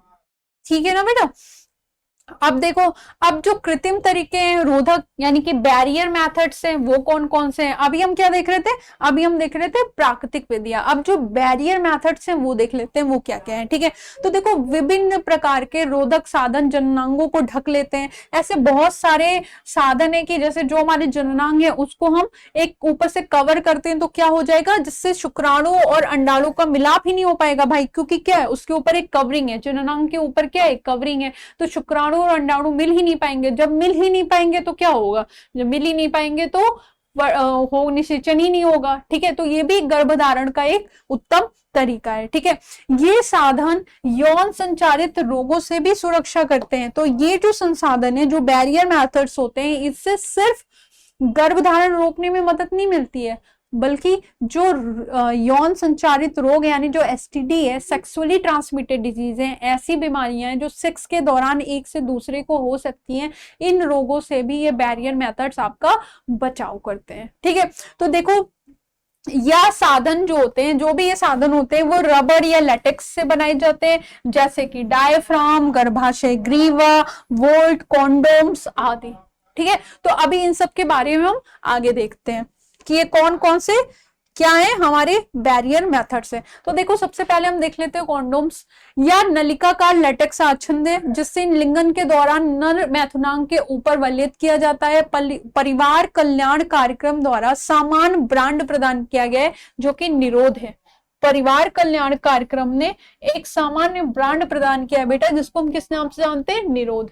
या युक्ति लैंगिक संचरित रोग एसटीडी के विरुद्ध सुरक्षा भी प्रदान करती है। तो देखो, कॉन्डोम्स क्या होता है बेटा, एक रबड़ का, ये लैटेक्स का एक बना हुआ इस तरह का कुछ क्या होता है, रबड़ या लेटेक्स का बना हुआ होता है, जिसको जननांग के ऊपर अगर धारण कर लिया जाता है, तो उससे पहली चीज तो जो भी होगी, वीर्य जो होगा वो इसमें आ जाएगा, डायरेक्ट मादा योनि में नहीं जाएगा। तो वो किसमें हेल्प कर रहा है, हेल्प तो कर रहा है किसमें, गर्भधारण को रोकने में। लेकिन चूंकि ये इससे क्या होगा, जो पुरुष जननांग है वो डायरेक्टली मादा जननांग के संपर्क में नहीं आएगा, तो जो सेक्सुअली ट्रांसमिटेड डिजीज है ये उनसे भी क्या करता है, बचाव करता है। ठीक है, अब दूसरा देख लेते हैं, जो कि है फीमेल कॉन्डोम या मादा कॉन्डोम। जैसे कि पुरुषों में ये पुरुष कॉन्डोम आता है, वैसे मादा में भी क्या होता है, मादा कॉन्डोम्स आता है, जो गर्भधारण से रोकने में असरदार होता है। ठीक है, या युक्ति वलय युक्त पोलियो यूरेथिन पाउच है। आंतरिक वलय छोटी होती है तथा आंतरिक बंद सिरे पे उपस्थित होती है। या युक्त बाह्य जेनाइटेलिया तथा योनि को रेखित करती है। किसको रेखित करती है, योनि को। ठीक है, फेम कवच लैंगिक संचारित रोगों से भी सुरक्षा प्रदान करता है। तो जैसे कि आपने देखा कि यह सिर्फ क्या होगा, गर्भधारण को रोकने में ही सहायक नहीं होगी, अपितु ये क्या करेगा, ये जो एसटीडी है, सेक्सुअली ट्रांसमिटेड जो डिजीज है, उनको भी रोकने में क्या करता है, हेल्प करता है। ठीक है। अब और कौन कौन से ऐसे बैरियर्स है भाई, तो देखो इसमें एक और नाम आता है जिसको हम डायफ्राम कहते हैं। यह किनारों पर स्प्रिंग वलय या लचीली धातु युक्त नलिकाकार रबड़ आच्छादन है जो कि योनि के अंदर स्थापित होती है। कहां पर स्थापित होती है? योनि यानी कि वेजाइना के अंदर स्थापित होती है। ठीक है, तो ये भी क्या करती है? गर्भ धारण करने से रोकने में मदद करती है। उसके बाद क्या है? सर्वाइकल कैप है, या एक रबर निप्पल है जो ग्रीवा पर फिट हो जाते हैं। यह युक्त भी गर्भाशय में शुक्राणुओं के प्रवेश को रोकती है। तो डायफ्राम, सर्वाइकल कैप, ये सारे भी क्या हैं? ये सारे भी ऐसे बैरियर्स हैं जो किसको रोकते हैं? गर्भधारण को रोकते हैं। ठीक है, इसके बाद क्या है? वॉल्ट कप, यह मोटी रिम युक्त अर्धगोलाकार डंबलकार रबर या प्लास्टिक की कैप होती है जो कि ग्रीवा पर योनि वोल्ट के ऊपर फिट हो जाती है। तो ये अगेन एक और तरीका है जिससे क्या करते हैं? जिससे गर्भधारण को रोका जा सकता है। ठीक है, तो ये हमारे क्या हो गए मैम? ये हमारे हो गए बैरियर तरीके। अब देखो अपना तीसरा तरीका देख लेते हैं जो कि क्या है? अंतः गर्भाशयी युक्तियां, जिसको हम बोलते हैं आईयूडी। क्या बोलते हैं? आईयूडी। ठीक है, यानी कि इंट्रा यूट्राइन डिवाइसेस। अब क्या है? पहले जो दो मेथड्स थे बेटा, ठीक है, प्राकृतिक और बैरियर्स, उनको खुद से यूज किया जा सकता है, लेकिन ये जो मेथड है आईयूडी जो मेथड है, इसको करने के लिए हमें एक्सपर्ट्स की जरूरत पड़ती है। एक्सपर्ट्स कौन हुए? जो डॉक्टर हुई, जो एक्सपर्ट नर्सें हैं या जो मेडिकल स्टाफ है, हमें ये मेथड्स अप्लाई करने के लिए इन एक्सपर्ट्स की जरूरत पड़ती है। ठीक है, तो चलो देख लेते हैं भाई ये कौन कौन से मेथड्स हैं। तो आईयूडी वे युक्तियां होती हैं जो अंडाणु और शुक्राणु को मिलने से रोकती हैं। देखो गर्भधारण के जितने भी तरीके हैं उनका मोटिव क्या होगा, उनका लक्ष्य क्या होगा? कि अंडाणु और शुक्राणु आपस में ना मिले। ठीक है, जिससे निषेचन नहीं हो पाता है और फलस्वरूप गर्भधारण यानी कि इंसान प्रेग्नेंट ही नहीं होगा। ठीक है, आईयूडी जो होता है वो किस लिए किया जाता है? आईयूडी जनरली एक लोकप्रिय मेथड है। लोग उसको किस लिए यूज करते हैं? बच्चों के मध्य स्पेस में, किसी को एक बच्चा है तो वो दूसरा बच्चा 2 साल 4 साल 5 साल 6 साल बाद चाहता है, तो दो बच्चों के मध्य स्पेस रखने के लिए लोग ये मेथड यूज करते हैं। और अगर किसी को अपनी डिले प्रेगनेंसी करती है, कोई प्रेगनेंसी नहीं चाह रहा है, कुछ समय के बाद चाह रहा है, तो वो कुछ समय के लिए क्या करता है? आईयूडी मेथड्स को भी यूज कर लेता है। ठीक है, तो देखो इसमें सबसे पहला क्या है? औषधि रहित आईयूडी, यानी कि नॉन मेडिएटेड आईयूडी। इसमें क्या है? इसमें कोई दवा नहीं खानी पड़ती है, नॉन मेडिएटेड होता है। तो इसमें होता क्या है? चलो देखते हैं फिर। ठीक है, इस प्रकार की युक्ति में प्लास्टिक के बने डिवाइस को गर्भाशय में स्थापित कर दिया जाता है। क्या करता है? प्लास्टिक के बने डिवाइसेस होते हैं जिसको गर्भाशय में क्या कर देते हैं? स्थापित कर देते हैं। ठीक है, जो गर्भाशय के अंतःस्तर में परिवर्तन कर देते हैं और शुक्राणु को अंडाणु तक जाने से रोक देते हैं। जिस क्या करते हैं? जब वो स्थापित हो जाते हैं तो जो अंतःस्तर होता है उसमें परिवर्तन कर देते हैं और शुक्राणु को अंडाणु से मिलने से रोक देते हैं। इसका एग्जाम्पल क्या है? इसका एग्जाम्पल है जैसे कि लिपिस लूप। ठीक है, दूसरा मेथड क्या है देख लेते हैं। दूसरा मेथड भी बहुत लोकप्रिय है जिसको हम कॉपर रिलीजिंग आईयूडी या तांबा मोचक आईयूडी कहते हैं। जैसे कॉपर टी वगैरह आपने नाम सुना होगा, इसका बहुत प्रचलन में है ये। ठीक है, तो देखो इसमें क्या होता है? इस प्रकार के डिवाइस में टी आकार की संरचना वाले ठीक है डिवाइस को गर्भाशय में स्थापित कर दिया जाता है। ठीक है, उसको भी गर्भाशय में स्थापित कर रहे थे और इसको भी क्या कर रहे हैं? गर्भाशय में स्थापित कर सकते हैं, जिसमें तांबे के तंतु लगे रहते हैं जो कॉपर आयनों को मोचित करते हैं। यह आयन शुक्राणुओं के भक्षण क्रिया को बढ़ावा देते हैं। ठीक है, और उनकी गतिशीलता को कम कर देते हैं। तो यह जो डिवाइस होती है वो क्या करती है? वो जो शुक्राणु आते हैं उनके भक्षण को क्या करती है? उनका भक्षण उनको खत्म करने में, उनको नष्ट कर देने में क्या करती है? बढ़ावा देती है। ठीक है, और उनकी गतिशीलता को क्या कर देती है बेटा? कम कर देती है। जब गतिशीलता ही कम हो जाएगी तो क्या होगा मैम? निषेचन नहीं होगा, और जब निषेचन नहीं होगा तो क्या होगा? गर्भधारण नहीं होगा। ठीक है, अब इसके एग्जाम्पल क्या है? जैसे CUT, CU7, मल्टीलोड 375, ये सब क्या है? ये सब इसके एग्जाम्पल्स हैं। ठीक है, तीसरा है हार्मोनल रिलीजिंग आईयूडी। ये किस पे काम करता है? हार्मोन्स पे काम करता है। देखो कैसे? इस प्रकार की युक्ति जो है वो हार्मोन का स्राव करती है, जो गर्भाशय के एंडोमेट्रियम में परिवर्तन करके उसको भ्रूण के रोपण के लिए अनुपयुक्त बनाते हैं। याद करो, मैंने आपको पढ़ाया था लास्ट चैप्टर में कि एंडोमेट्रियम क्या होती है। याद आ रहा है? दिमाग पर जोर डालो, अगर नहीं याद आ रहा तो एक बार पिछले चैप्टर में जाके देखो, ठीक है। तो ये जो मेथड है हार्मोन मोचक आईओडी, ये क्या करता है कि ये एंडोमेट्रियम में ही परिवर्तन कर देता है, और चूंकि एंडोमेट्रियम में ही भ्रूण का रोपण होता है तो ये उसको क्या कर देते हैं, उसके लिए अनुपयुक्त बना देते हैं। तो जब अनुपयुक्त बना देंगे तो क्या होगा, भ्रूण का रोपण वहां पे होगा ही नहीं, तथा साथ ही गर्भाशय ग्रीवा में म्यूकस में परिवर्तन करके गर्भाशय ग्रीवा को शुक्राणु विरोधी बना देते हैं। मतलब ये हार्मोनल लेवल पे काम करे, क्या कर रहे हैं, उसको शुक्राणु विरोधी बना देते हैं। अब इसके एग्जाम्पल क्या है, LNG-20, प्रोजेस्टेरेंट, ये सब क्या है, इसके एग्जाम्पल है। ठीक है, इस विधि को हमने क्या कहा, हार्मोन मोचक आईओडी। आप देख लो आगे कौन सी है। इसके बाद जो नेक्स्ट मेथड है वो है गर्भ निरोधक गोलियां। क्या है, गर्भ निरोधक गोलियां, जिसको कि हम क्या कह सकते हैं, कॉन्ट्रासेप्टिव पिल्स कह सकते हैं। ठीक है, अब ये जो दवाएं होती हैं, ये कुछ दवाएं होती हैं जो डेली खानी पड़ती हैं, कुछ दवाएं ऐसी होती हैं जो हफ्ते में एक बार खानी पड़ती हैं, कुछ दवाएं ऐसी होती हैं कि अगर आपने गलती से संभोग कर लिया है तो गर्भ धारण को रोकने के लिए खानी पड़ती है। ठीक है, तो चलो देखते हैं इसमें क्या क्या पढ़ना है। आप देखो, ये जो गर्भ निरोधक गोलियां या फिर कॉन्ट्रासेप्टिव पिल्स होती हैं, ये किसकी बनी होती हैं, इसमें किसका संयोजन होता है, तो ये होती है प्रोजेस्टेरॉन और एस्ट्रोजन हार्मोन के संयोजन वाली गोलियां।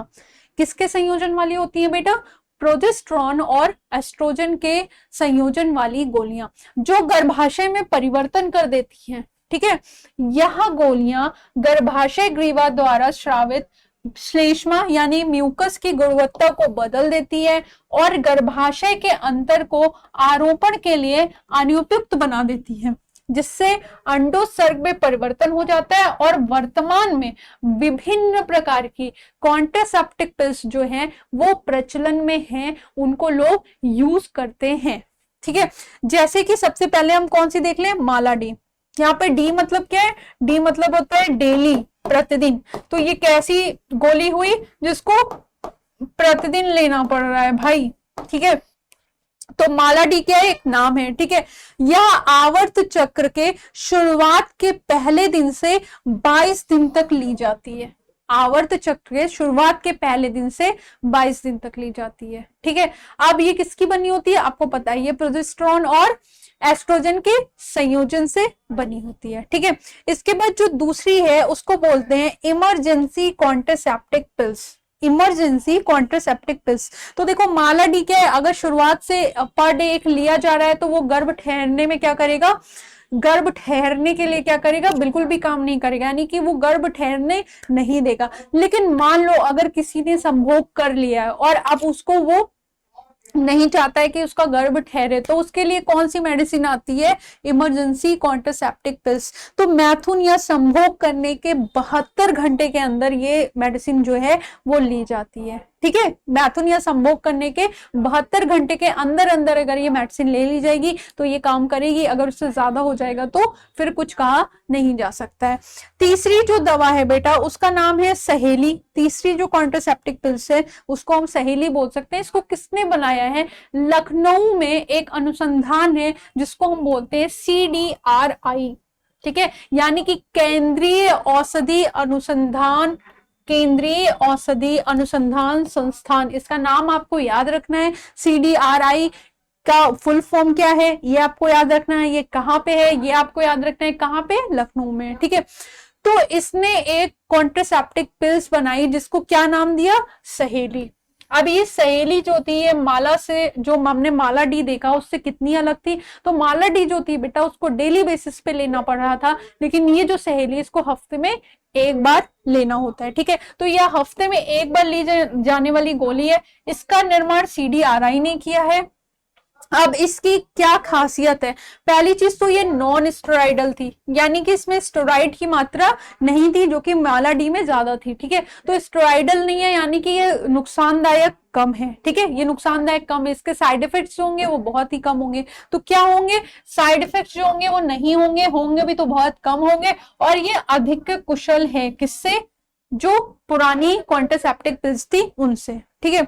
अब अगर ये सारे मेथड्स हो गए, किसी को परमानेंट सोल्यूशन चाहिए भाई, किसी को परमानेंट सोल्यूशन चाहिए कि कौन हर कुछ समय अंतराल पर ये चीजें करे, तो उसके लिए फिर क्या है, उसके लिए है बंधीकरण या नसबंदी, जिसको हम कहते हैं स्टरलाइजेशन। क्या कहते हैं, स्टरलाइजेशन। अगेन ये स्टरलाइजेशन जो है, इसको इसके लिए भी हमें एक्सपर्ट की जरूरत पड़ेगी, ये खुद से नहीं किया जा सकता है, ठीक है। तो देखो इसमें क्या करते हैं, ये नर और मादा, ये नर और मादा दोनों में ही होने वाली प्रक्रिया है, ठीक है। नर और मादा दोनों में ही होने वाली प्रक्रिया है। इसमें क्या करते हैं, इसमें जो नर होता है उसकी शुक्र वाहिनी, आपने पहले पढ़ा होगा, याद करो लास्ट चैप्टर में ह्यूमन रिप्रोडक्शन में मैंने पढ़ाया था। तो नर जो होता है उसके शुक्रवाहक या शुक्रवाहिनी, या फिर मादा में अगर हम बात करें तो मादा के अंड वाहिनी को काट कर बांध दिया जाता है, जिसको हम क्या कहते हैं, नॉर्मल भाषा में हम इसको नसबंदी कहते हैं या फिर बंधीकरण कहते हैं, ठीक है।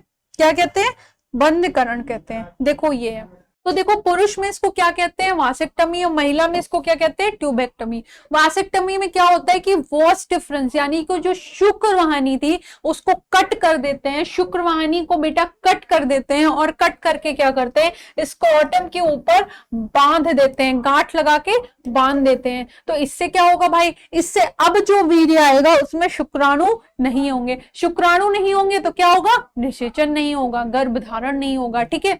ऐसे ही ठीक महिलाओं में क्या करते हैं कि जो फैलोपियन ट्यूब होती है, जो फैलोपियन ट्यूब होती है उसको कट कर देते हैं और फिर क्या कर देते हैं, उसमें नॉट लगा देते हैं, ठीक है। अब इससे क्या होगा कि जो अंड कोशिकाएं हैं वो अंड कोशिकाएं नहीं होंगी, ठीक है, जो अंड कोशिकाएं हैं वो नहीं होंगी, और इससे भी क्या होगा, गर्भधारण नहीं होगा, ठीक है। अब देखो इसका एक डायग्राम भी दिया गया आपके एनसीईआरटी में, ये देख लो, ये मेल का है, ये फीमेल का है, ये नर का है, ये मादा का है। तो इसमें क्या हो रहा है, जो शुक्रवाहिका उच्छेदन है, ये जो शुक्रवाहक है देख लो आप काट के बांधा गया है, दिख रहा है, ये देखो,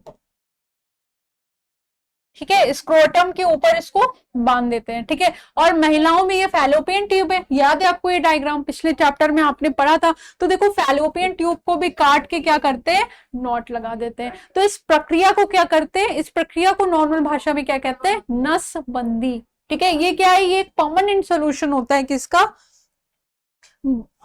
गर्भ को रोकने का, सॉरी गर्भ रोधक तरीकों का एक परमानेंट सोल्यूशन है ये, ठीक है। चलो आगे देख लेते हैं।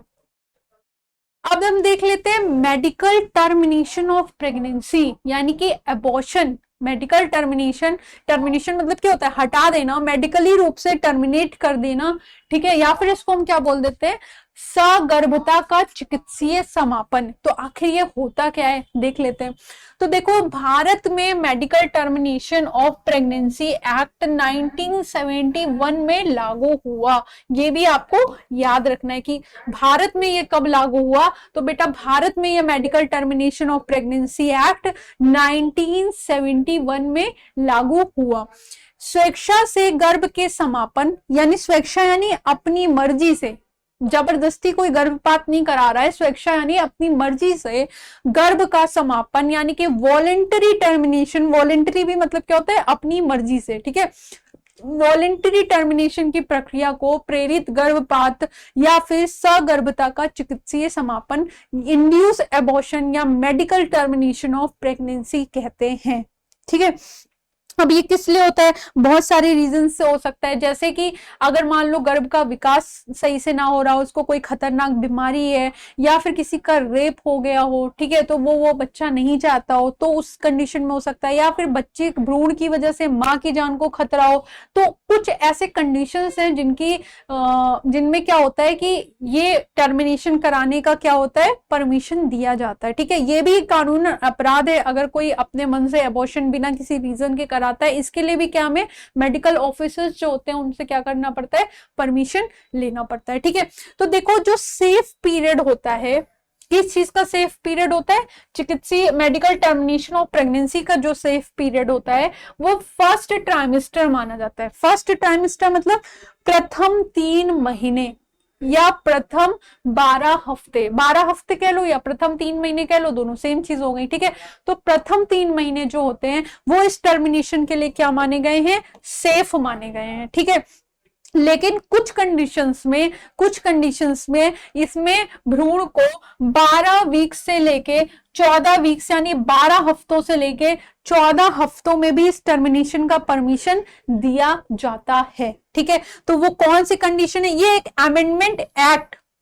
अमेंडमेंट एक्ट इसमें जोड़ा गया था 2017 में, और तब ये कहा गया, इस अमेंडमेंट एक्ट 2017 में कहा गया कि फर्स्ट ट्राइमेस्टर के अलावा भी जो 12 हफ्ते से लेकर 24 हफ्तों तक का जो पीरियड है उसमें भी ये टर्मिनेशन करने का जो परमिशन दिया जा सकता है। लेकिन उसके लिए कंडीशंस क्या है कि जब भ्रूण विकास नॉर्मल ना हो, जब भ्रूण का विकास जो है वो नॉर्मल तरीके से सामान्य रूप से ना हो रहा हो, और दूसरा क्या है कि जब भ्रूण की वजह से मां की जान को खतरा हो तो मां की जान बचाने के लिए भी इस टर्मिनेशन का परमिशन दिया जाता है, ठीक है। यहां तक सबको क्लियर है।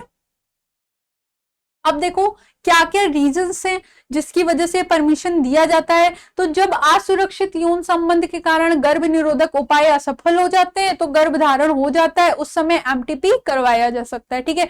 कभी कभी सगर्भता बने रहने की स्थिति में मां अथवा भ्रूण को हानि हो सकती है तो भी एमटीपी किया जा सकता है। यदि भ्रूण अत्यधिक रोगी या अपूर्ण होता है तो भी किया जा सकता है। किसी दुर्घटना जैसे बलात्कार के कारण यदि गर्भ ठहर जाता है तो भी किया जा सकता है, ठीक है। जब सप्ताह की पहली तिमाही ट्राइमेस्टर होती है तो गर्भ को नष्ट कर दिया जाता है, ठीक है। यानी फर्स्ट ट्राइमेस्टर यानी प्रथम 3 महीने में यह किया जा सकता है, इन्हें योनि द्वारा निकाल दिया जाता है, ठीक है। दूसरी तिमाही यानी दूसरे जो ट्राइमेस्टर होता है उसमें एमटीपी करवाना माता के लिए जानलेवा हो सकता है। मतलब फर्स्ट ट्राइमेस्टर प्रथम 3 महीने के बाद जो है ये करवाना है, अबॉर्शन करवाना माँ के लिए थोड़ा रिस्की होता है, तो उसका परमिशन अलग से लेना पड़ता है क्योंकि वो थोड़ा रिस्की होता है। उसके लिए भी आपको मेडिकल ऑफिसर से क्या करना पड़ेगा, परमिशन लेना पड़ेगा, ठीक है। तो इसका उपयोग कब किया जाता है, जब और ज्यादा दिक्कत हो, ठीक है। एमटीपी का उपयोग कन्या भ्रूण हत्या फीमेल फैटिसाइड्स के लिए किया जाता है जो कि अपराध है। तो देखो जैसे कि मैंने पहले भी आपको बताया कि क्या बताया मैंने कि लोग इन विधियों का गलत यूज करते हैं। जैसे किस लिए ये जो एमटीपी था ये किस लिए किया गया कि अगर आपके भ्रूण में कोई दिक्कत है, आप बच्चा नहीं चाहते हैं या बहुत सारी चीजों के लिए, तो अब उसका यूज किस लिए, उसका मिस यूज नहीं बोलेंगे, उसको मिस यूज किस लिए किया गया कि लोगों के गर्भ में कन्या होती थी और वो जाके चेक करवा लेते थे कि हमारे क्या है, हमारे गर्भ में जो भ्रूण है वो कन्या है, और आके उसका एबॉर्शन करा देते थे, उसको मार देते थे, ठीक है। क्योंकि लोग नहीं चाहते थे कि उनको बेटियां पैदा हो, जो कि ये बहुत गलत बात है, हमें किसी की जान लेने का हक नहीं है। तो इस चीज की इतनी अधिकता हो गई थी, भ्रूण हत्या, कन्या भ्रूण हत्या इतनी ज्यादा होने लगी थी, इसलिए इस पे भी रोक लगा दी गई और ये अब क्या है, कानूनन अपराध है अगर कोई भी कन्या भ्रूण हत्या को करता है। आप देखते होंगे, आप हॉस्पिटल्स जाते होंगे तो वहां पे भी क्या होता है, वहां पे भी बड़े बड़े शब्दों में पोस्टर्स पे ये बातें लिखी होती है कि कन्या भ्रूण हत्या भी क्या है, एक अपराध है। देखा है ना आपने, टीवी में, एडवर्टीजमेंट में, बहुत जगहों पे आपने देखा होगा। तो आपके अगल बगल भी अगर ऐसा कोई कर रहा है या ऐसा कुछ है तो ये कानूनी अपराध है। अब देखो हमने बहुत सारी चीजें देख ली, हमने देख लिया जनन स्वास्थ्य क्या है, हमने देख लिया वो कौन से बैरियर मेथड्स हैं जिनको यूज करके गर्भधारण से बचा जा सकता है, जिससे परिवार नियोजन में मदद की जा सकती है। अब हम किसके बारे में बात करेंगे, अब हम उन बीमारियों के बारे में बात करेंगे बेटा जो किसके दौरान होती है, मैथुन या संभोग करने के दौरान होती है, जिनको हम क्या कह सकते हैं, जिसको हम एसटीडी कह सकते हैं, एसटीआई कह सकते हैं या फिर वीडी कह सकते हैं, यानी कि सेक्सुअली ट्रांसमिटेड डिजीज, सेक्स करने के दौरान एक से दूसरे में होने वाली डिजीजेस, ठीक है। या फिर एसटीआई सेक्सुअली ट्रांसमिटेड इंफेक्शंस, या फिर बीडी वेनरल डिजीज, आप इनको किसी भी नाम से बुला सकते हैं। ठीक है, तो देखो ये कौन कौन सी डिजीज हैं, सिफिलिस है, गोनारिया है, क्लेमाइडियसिस है, एड्स है, हेपेटाइटिस बी है, जेनाइटल हर्प्स है, जेनाइटल वर्ट्स है, ट्राइकोमोनियासिस है। तो ये कुछ ऐसे रोग हैं जिनको हम एसटीडी के अंतर्गत रखते हैं, यानी कि सेक्सुअली ट्रांसमिटेड डिजीजेस के अंतर्गत रखते हैं। अब मैंने इनको बांट के क्यों रखा है, क्योंकि आपको यहाँ पे कुछ इंपॉर्टेंट कॉन्सेप्ट समझाना है। देखो बेटा, इन बीमारियों में से जो सिफिलिस है, गोनारिया है या फिर क्लेमाइडियसिस है, ये किससे होता है, ये जीवाणुओं से होता है। ये किससे होता है, ये कौन फैलाता है, ये जीवाणु फैलाते हैं। तो ये सेक्सुअली ट्रांसमिटेड डिजीज कौन कॉज करता है, जीवाणु कॉज करते हैं। जबकि जो एड्स है, हेपेटाइटिस बी है, जेनाइटल हर्प्स है, जेनाइटल वॉर्ट्स है, ये सारी जो बीमारियां हैं, ये विषाणु इसका क्या होता है, कारण होता है। और ट्राइकोमोनियासिस जो होता है वो कौन कॉज करता है, वो कॉज करता है प्रोटोजोआ। जब आपने 11th क्लास में विटेकर का क्लासिफिकेशन पढ़ा होगा तो उसमें आपने पढ़ा होगा ना, मोनेरा, प्रोटिस्टा, प्लांटी, एनिमिलिया, फंजाइया, है ना, फंजाई पढ़ा है कि नहीं पढ़ा है। तो ये जो ट्राइकोमोनियासिस है ये प्रोटोजोआ का द्वारा कॉज होता है, जो कि प्रोटिस्टा का मेंबर है। ठीक है, तो इसलिए इनको मैंने बांट दिया ताकि आपको याद रहे कि ये जीवाणुओं के द्वारा होती है, विषाणुओं के द्वारा होती है, और ये किसके द्वारा होती है, प्रोटोजोन्स के द्वारा होती है। और ये सब क्या है, ये सब सेक्सुअली ट्रांसमिटेड डिजीज हैं, सेक्स करने के दौरान एक से दूसरे को ट्रांसफर होती हैं। अब इसमें भी बेटा ये जो दो बीमारियां हैं, एड्स और हेपेटाइटिस बी, ठीक है, ये सिर्फ असुरक्षित यौन संबंध से नहीं होता है, बल्कि अगर किसी को इन्फेक्टेड, जैसे मान लो किसी को एक इंजेक्शन लगा, वही इंजेक्शन, वो इंसान इन्फेक्टेड है, अब वही इंजेक्शन दूसरे को गलती से लगा दिया, ठीक है, तो वो दूसरा इंसान भी क्या होगा, इन बीमारियों से क्या होगा, इन्फेक्टेड हो जाएगा। या जो लोग ड्रग्स लेते हैं, ठीक है, तो वो इंजेक्शन का बहुत यूज करते हैं, तो इसमें भी ये होने की संभावना बहुत ज्यादा होती है। तो ये सिर्फ असुरक्षित यौन संबंध नहीं, अपितु संक्रमित रुधिर से भी हो सकता है। ठीक है, अब इनमें से ये जो बीमारियां, AIDS, hepatitis B, genital herpes, इनका कोई उपचार नहीं है बेटा। अभी तक हमने एड्स का कोई उपचार नहीं ढूंढा है। ठीक है, बस इससे क्या है, इसको हम डिले कर सकते हैं, इसको खिसका सकते हैं, दवाइयों के माध्यम से, देखभाल, रोकथाम के माध्यम से हम क्या कर सकते हैं, उसकी मृत्यु को थोड़ा दूर खिसका सकते हैं, थोड़ा उसका टाइम पीरियड बढ़ा सकते हैं। लेकिन अभी भी हमारी मेडिकल साइंस इतनी डेवलप्ड है, लेकिन अभी भी हमारे पास कुछ बीमारियों का इलाज नहीं है। ठीक है, जैसे कि अगर किसी को रेबीज हो जाए, टेटनस हो जाए, एड्स हो जाए, तो हमारे पास इन सब सारी चीजों का क्या है, इलाज नहीं है। ठीक है, तो बचाव ही इलाज है। असुरक्षित यौन संबंध बनाने से बचें, क्योंकि बचाव ही क्या है, इलाज है। ठीक है, तो अब ये जो मेडिसिन, ये जो बीमारियां हैं, इनके बारे में हम और डिटेल से देख लेते हैं। ठीक है, तो देखो, असुरक्षित यौन संबंध के कारण फैलने वाले रोग को हम क्या कहते हैं, यौन संचारित रोग कहते हैं। इनको गुप्त रोग या वेनरल डिजीज भी कहते हैं। ठीक है, अब ये क्या कहते हैं, ये क्या करते हैं, रिप्रोडक्टिव ट्रैक्ट इन्फेक्शन आदि नामों से भी इनको जाना जाता है। तो सबसे पहले हम देख लेते हैं गोनारिया। आपको पता है ये बैक्टीरियल जनित रोग है। ठीक है, इसको कौन कॉज करता है, निस्सेरिया गोनेरिया। ठीक है, किससे होता है, असुरक्षित यौन संबंध बनाने से होता है। अभी हमने पीछे देखा लक्षण क्या क्या है भाई, तो उसके लक्षण क्या है कि इसमें मूत्र जनन नलिका की म्यूकस झिल्ली का संक्रमण हो जाता है, जिससे मूत्र मार्ग जो होता है उसमें जलन होने लगता है एवं मूत्र त्याग में दर्द होता है। ठीक है, स्त्रियों में लंबे समय तक यह रोग बने रहने से बांझपन भी हो जाता है। बांझपन मतलब क्या होता है कि फिर वो कभी भी संतान उत्पन्न नहीं कर सकती हैं। ठीक है, तो स्त्रियों में अगर ये रोग लंबे समय तक रह गया तो ये बांझपन को भी क्या कर सकता है, कॉज कर सकता है। ठीक है, संक्रमित माता से जन्म लेने वाले बच्चे आंख के संक्रमण से पीड़ित हो जाते हैं, ये भी एक पॉइंट है। ठीक है, अब बचाव क्या है, बचाव वही है कि भाई असुरक्षित यौन संबंध से क्या करना चाहिए, बचना चाहिए। दूसरा जो बीमारी है वो है सिफिलिस, बैक्टीरियल जनित रोग है, जिसको ट्रिपोनीमा पैलिडम कॉज करता है। संचरण इसका भी यही है, अनप्रोटेक्टेड सेक्स। ठीक है, लक्षण क्या क्या होता है, जो जनन नलिका है उसमें घाव तथा छाले हो जाते हैं, मूत्र त्याग के समय जलन होती है, मुंह में भी छाले हो जाते हैं, मूत्र मार्ग में जलन होती है, और यदि उपचार नहीं किया गया भाई तो मृत्यु भी हो सकती है।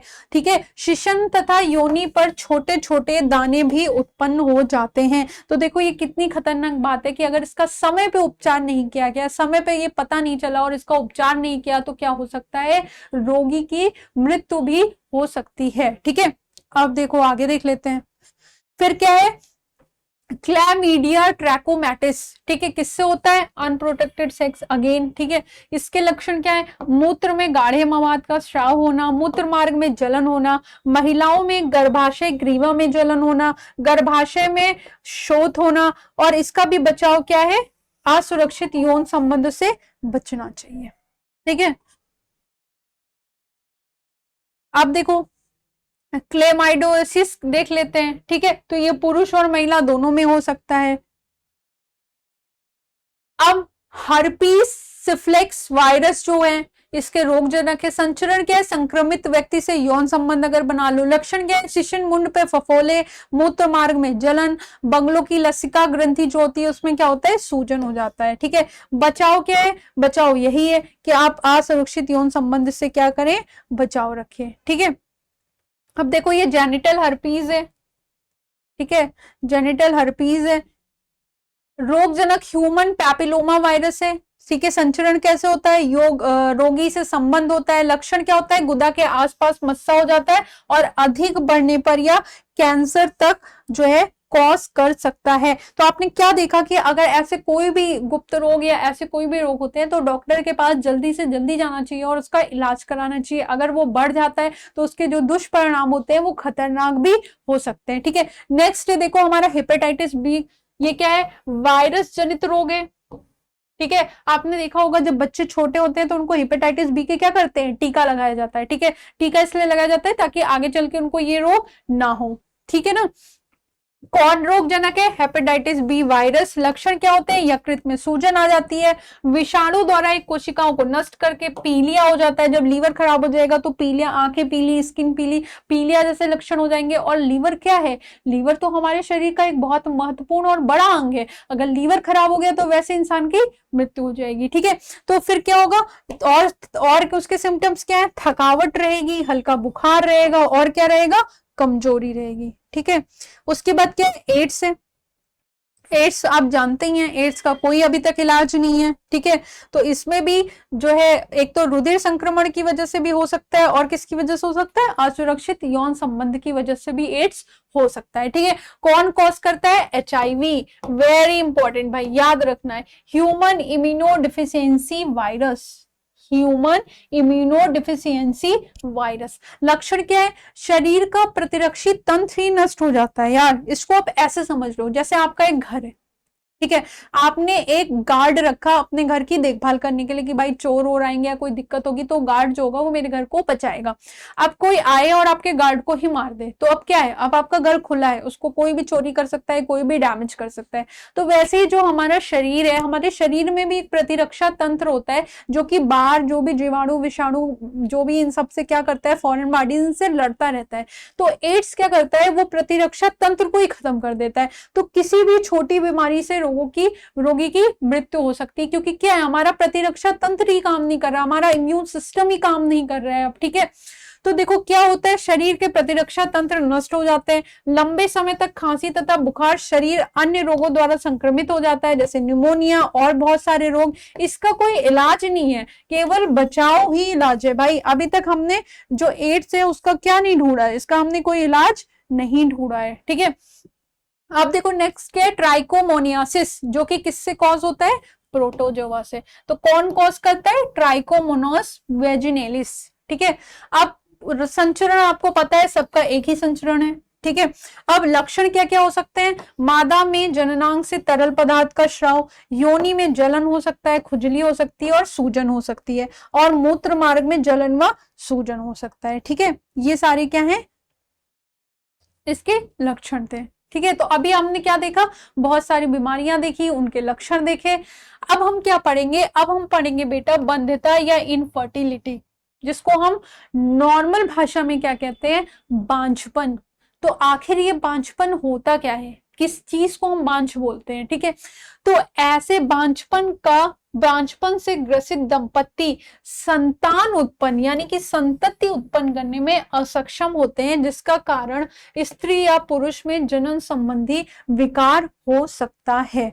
तो देखो जो बांझपन है, जैसे लोग आपने देखा होगा मूवीज में, आपने घर में अगल बगल देखा होगा कि लोग बोलते हैं अगर किसी को भी संतान नहीं हो पा रही है तो लोग उसके लिए हमेशा महिलाओं को जिम्मेदार ठहरा देते हैं कि ये बांझ है, ये बच्चे नहीं पैदा कर सकती, ठीक है।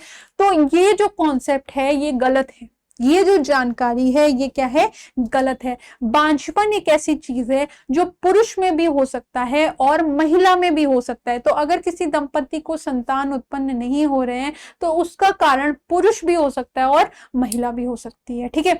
अब पुरुष है, हो सकता है कि पुरुष में कोई जनन संबंधी विकार हो, क्या हो, जनन संबंधी विकार हो, भाई पुरुष के कोई जनन संबंधी दिक्कत हो, ठीक है। और वही महिला में भी हो सकती है, महिला में भी जनन संबंधी विकार हो सकते हैं और पुरुष में भी हो सकते हैं, और ये भी हो सकता है कि उन दोनों में हो सकता है किसी एक में हो सकता है दोनों में हो। तो ऐसी कंडीशन में क्या होता है, ऐसी कंडीशन में दोनों को ही जाके अपनी जांच करवानी चाहिए और जांच में पता करना चाहिए कि किस में दिक्कत है और अब उसका इलाज क्या है, क्योंकि अब हमारा मेडिकल साइंस क्या है, बहुत डेवलप कर गया है, अब बहुत सारी चीजों का इलाज संभव है, ठीक है। तो देखो बंध दंपत्ति में संतान उत्पन्न करने के लिए सहायक जनन तकनीकी यानी कि असिस्टेड रिप्रोडक्टिव टेक्निक्स काम में ली जाती है, जिसको हम क्या कहते हैं, असिस्टेड रिप्रोडक्टिव टेक्निक्स, जो कि निम्न प्रकार की होती हैं। तो ऐसे दंपत्ति जिनमें संतान उत्पन्न नहीं हो सकती है तो उनके लिए कौन सी तकनीकी होती है, सहायक जनन तकनीकी, ठीक है। अब देखते हैं भाई ये सहायक जनन तकनीकी क्या है, किस किस माध्यम से हम ऐसे दंपत्ति की मदद कर सकते हैं या मदद की जाती है जिनको संतान उत्पन्न करने में दिक्कत आ रही होती है, ठीक है। तो ये हम समझे, ये हम किसके अंतर्गत पढ़ेंगे, ART शॉर्ट फॉर्म है, फुल फॉर्म क्या है, असिस्टेड रिप्रोडक्टिव टेक्नोलॉजीज, ठीक है। अब हम ये पढ़े बेटा, इसके पहले हम दो चीजें पढ़ लेते हैं, दो कॉन्सेप्ट हमें समझना पड़ेगा, ठीक है। एक है इन विट्रो और एक है इन विवो,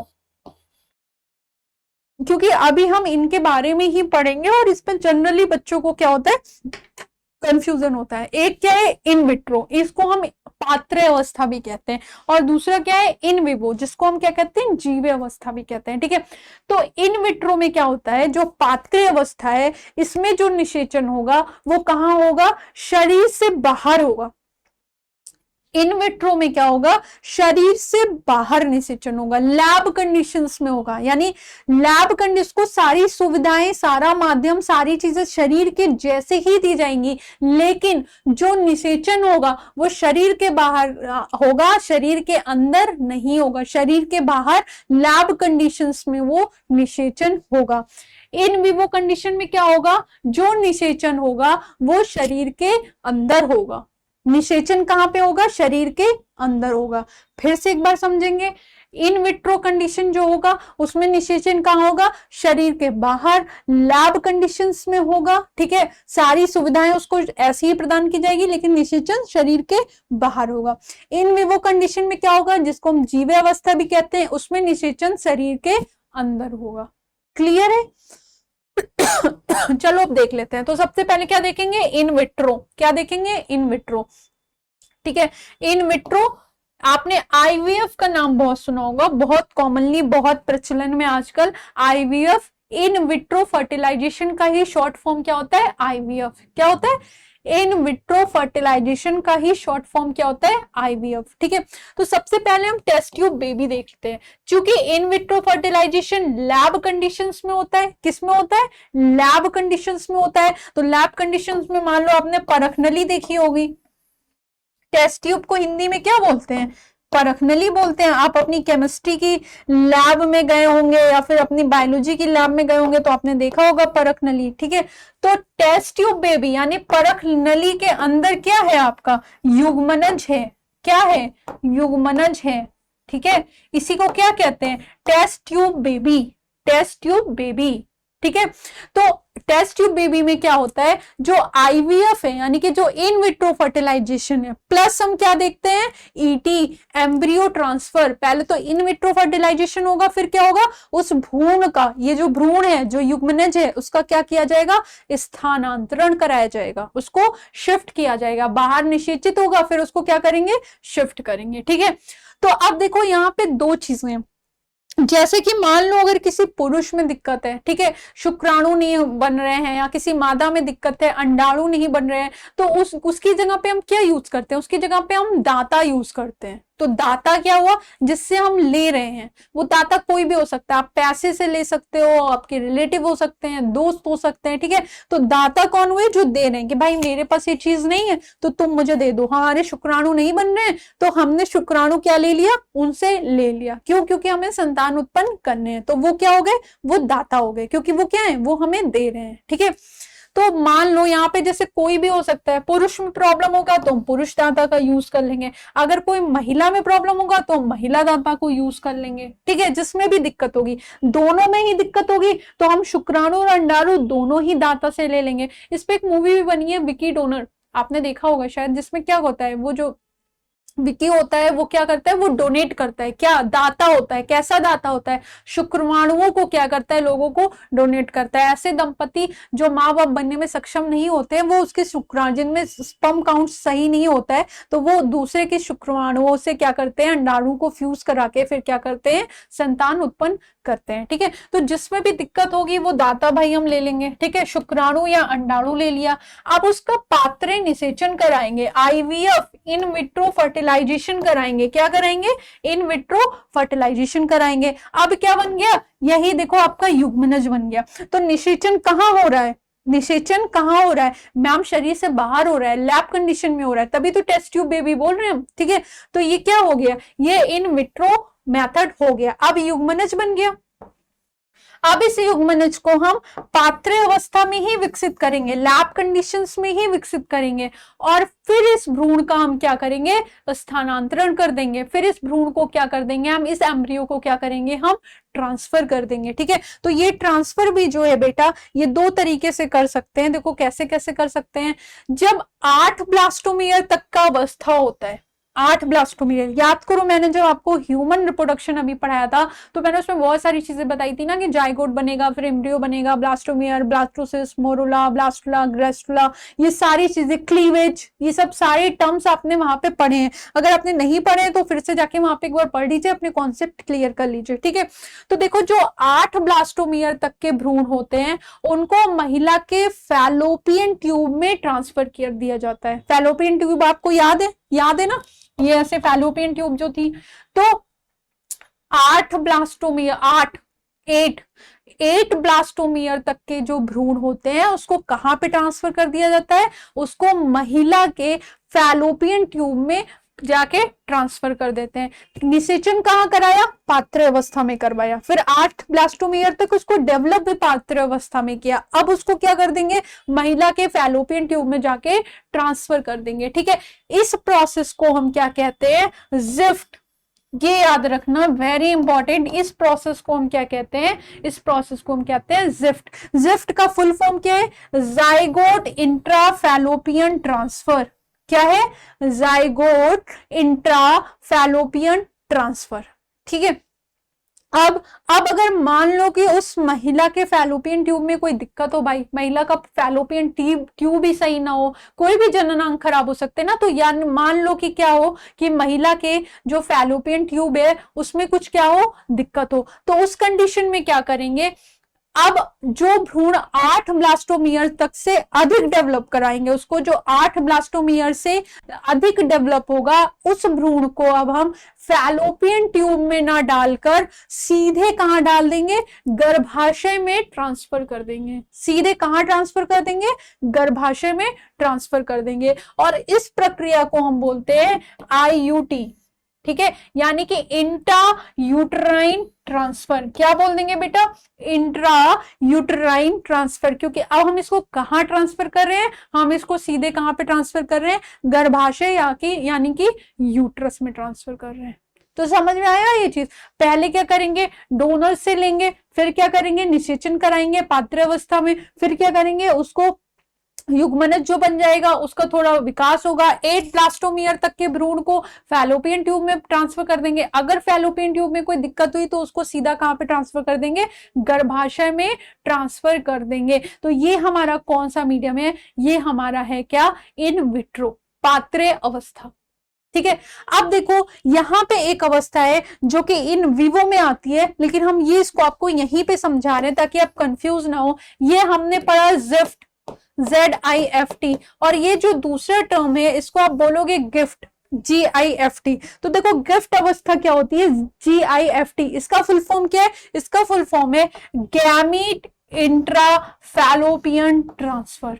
इसका क्या था, जाइगोट इंट्रा फैलोपियन ट्रांसफर। यहां पे क्या है, गैमेट ही ट्रांसफर हो रहा है, गैमेट इंट्रा फैलोपियन ट्रांसफर। यहाँ पे किसका था, जाइगोट का था। तो देखो भाई इसमें क्या होता है, इसमें एक महिला जो अंड निर्माण नहीं कर सकती है, मान लो कोई महिला है, उसके बाकी सारी चीजें ठीक है, यूट्रस ठीक है, फैलोपियन ट्यूब ठीक है, सिर्फ क्या दिक्कत है, सिर्फ और सिर्फ वो अंड निर्माण नहीं कर सकती है। ठीक है, तो उस कंडीशन में क्या होगा, अगर कोई अंड निर्माण नहीं कर पा रहा है लेकिन प्रेगनेंसी सपोर्ट कर सकता है, प्रेगनेंसी सपोर्ट उसकी बॉडी कर रही है, सिर्फ क्या नहीं कर रही है, एग निर्माण नहीं कर रही है। ठीक है, तो इसमें क्या करते हैं, कोई भी दाता ले लेते हैं और दाता की अंड कोशिका को महिला के फैलोपियन ट्यूब में ट्रांसफर कर देते हैं। कोई दाता हमने ले लिया कि भाई हमारे शरीर में अंड कोशिका नहीं बन रही है, हमने किसी दाता से उसको ले लिया, ठीक है, और अब उसको लेके क्या करेंगे, महिला के फैलोपियन ट्यूब में डायरेक्ट ट्रांसफर कर देंगे, और फिर उस महिला को बोला जाएगा कि अब आप मैथुन करिए, संभोग करिए, और फिर जो है निषेचन हो जाएगा। तो ये निषेचन कहाँ हो रहा है, ये शरीर के अंदर हो रहा है, क्योंकि हमने डायरेक्टली क्या कर दिया, जो अंड कोशिका थी उसको डायरेक्टली फैलोपियन में ट्रांसफर कर दिया। हमने बाहर निषेचन नहीं कराया, दोनों को निकाल के हमने क्या कर दिया, हमने निषेचन जो है वो नॉर्मल निषेचन कराया, शरीर के अंदर ही निषेचन हुआ। तो ये कैसा माध्यम हुआ, ये जीवे अवस्था हुई। ठीक है, ये कैसी अवस्था हुई, जीवे अवस्था हुई। अब देख लो इन विट्रो फर्टिलाइजेशन में क्या होता है, IVF जिसको हम कह सकते हैं, उसमें क्या होता है, इस विधि में शुक्राणु और अंडाणु का निषेचन स्त्री के शरीर के बाहर किसी पात्र में होता है, किसी पात्र में होता है। इस तकनीकी द्वारा उत्पन्न संतति परख नली शिशु कहलाती है, क्योंकि हमने क्या किया, हमने उसको बाहर लैब कंडीशंस में किया, इसलिए हम उसको क्या बोल देते हैं, टेस्ट ट्यूब बेबी या फिर परख नली शिशु बोल देते हैं। ठीक है, अब देखो दाता या स्त्री अथवा पुरुष अंडाणु व शुक्राणु प्राप्त करके उनका परख नली में निषेचन करवाया जाता है, जिससे युग्मनज का निर्माण हो जाता है। युग्मनज का स्थानांतरण माता के शरीर में 2 प्रकार से हो सकता है, पढ़ा आपने, एक को जिफ्ट कह सकते हैं, ठीक है, जिसमें 8 ब्लास्टोमियर से कम अगर वो होता है तो उसको अंडवाहिनी में स्थानांतरण कर दिया जाता है, और अगर अंडवाहिनी में कोई दिक्कत होती है तो 8 से अधिक जब वो होते हैं तो उससे क्या होते हैं, गर्भाशय में डायरेक्टली स्थानांतरण कर दिया जाता है। तो ये अभी आपने देखा, ठीक है, देखा ना भाई। हाँ, अब देखो, अब हम क्या देख लेते हैं, जो मैंने आपको बताया जिफ्ट, इसमें क्या होता है कि किसी स्त्री में अंडाणु निर्माण नहीं हो रहा होता है तो किसी दाता से अंडाणु प्राप्त कर लेते हैं, फिर उसको फैलोपियन ट्यूब में इस तरह से, देखो फैलोपियन ट्यूब में इंजेक्शंस के द्वारा डाल देते हैं। अब जब नॉर्मल निषेचन होगा तो क्या होगा, नॉर्मल निषेचन होके क्या हो जाएगा, युग्मनज का निर्माण हो जाएगा। ठीक है, तो और कौन कौन से तरीके हैं भाई, वो भी देख लेते हैं। तो देखो एक तरीका इसमें आता है जिसको हम बोलते हैं इंट्रा यूट्राइन ट्रांसफर, अंतः गर्भाशय स्थानांतरण, अंतः गर्भाशय स्थानांतरण। तो इसमें क्या करते हैं बेटा, इसमें यदि किसी पुरुष में शुक्राणु का निर्माण नहीं हो रहा था, जैसे अभी हमने देखा कि महिला में अंडाणु का निर्माण नहीं हो रहा था, अब पुरुष में भी तो हो सकता है ना, बंध्यता तो किसी में भी हो सकती है, बांझपन तो पुरुष या महिला दोनों में हो सकता है। तो अगर कोई पुरुष है और पुरुष में शुक्राणु का निर्माण नहीं हो रहा है, ये कम हो रहा है, तो उसमें क्या करते हैं, दाता से शुक्राणु ले लेते हैं, कोई एक दाता ढूंढेंगे और उससे शुक्राणु ले लेंगे और उसे कृत्रिम रूप से स्त्री के गर्भाशय में प्रवेश करा दिया जाता है। क्या कर देंगे बेटा, कृत्रिम रूप से स्त्री के गर्भाशय में प्रवेश करवा देंगे। ठीक है, तो अगर पुरुष में शुक्राणु कम है तो एआई मेथड यानी कि कृत्रिम वीर्य सेचन हम यूज करते हैं, जिसमें क्या करेंगे, जो शुक्राणु होंगे उसको मादा योनि में या फिर सीधे जो दाता शुक्राणु होंगे उसको सीधे गर्भाशय में हम प्रवेश करा देंगे। और इस मेथड को हम क्या बोलते हैं, इंट्रा यूटराइन इंसेमिनेशन। क्या बोलते हैं, इंट्रा यूटराइन इंसेमिनेशन। ठीक है, तो ये क्या हो गया, ये कृत्रिम वीर्य सेचन हो गया। नॉर्मल वीर्य सेचन तो हो नहीं रहा है क्योंकि हम उसको करा रहे हैं। ठीक है, तो उसको क्या बोल देंगे, कृत्रिम वीर्य सेचन बोल देंगे। तो फिर क्या होगा, फिर निषेचन हो जाएगा और निषेचन के बाद क्या होगा, यूग्मनज बन जाएगा और फिर आगे का प्रोसेस नॉर्मली चलेगा। ठीक है, तो ये हमने क्या पढ़ा, ये हमने पढ़ा इन विट्रो और इन विवो जो होता है उसमें क्या डिफरेंस होता है, ये हमने पढ़ा, जीवावस्था और पात्रवस्था। ठीक है, तो यहाँ पे हमारा चैप्टर इसके साथ खत्म हो जाता है। उम्मीद है आपको ये चैप्टर समझ में आया होगा अच्छे से, आपको कोई कंफ्यूजन नहीं होगी। कमेंट बॉक्स में प्लीज बताइएगा, अगर आप अपने कमेंट्स करेंगे तो हमें पता चलता रहेगा कि आपको कितना समझ में आ रहा है और आपको कहाँ पे दिक्कत हो रही है। तो आप अच्छे से पढ़ाई करिए, मिलेंगे आपके नेक्स्ट क्लास में। ठीक है, थैंक यू।